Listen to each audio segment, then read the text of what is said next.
समस्त मोर आंतरिक शुभेच्छा और अभिनंदन। आमर रमानाथ बाबू जो कार्यक्रम कर बहुत बहुत भल लगे। यहाँ उत्साह आज जो विषय चली आमर स्वामीजी आसिले पार्थ बाबू कहले अन्य माने भी महाशय मैंने कहले सब पूरा कार्यक्रम ये वृद्ध मान कम्प्लीट हो अधिक कौन कहबी मु खाली कहूँ जे मनीषर अवस्था जो कहले बाल्य अवस्था जोटा तापरे हमर यौवन अवस्था तापरे जरा अवस्था तो आसीबो निश्चय आसीबो समय क्रमे समस्ते आम वृद्ध वृद्धा हवा आपको कहीं बांधि पारे किंतु से जरा अवस्था रे हमर जो जो प्रकार देहरे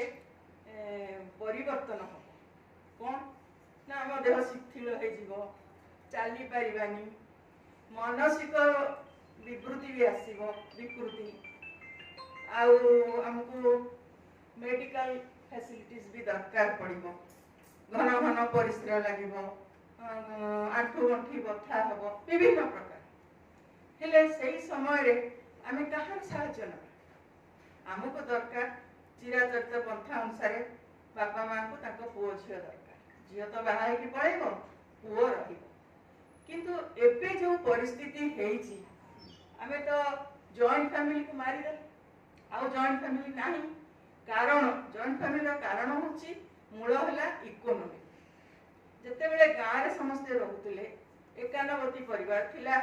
जमी उपरे निर्भर करते जमी चाष करके समस्ते चलते परवर्ती समय आम कहले नहीं आम शिक्षा आसीगला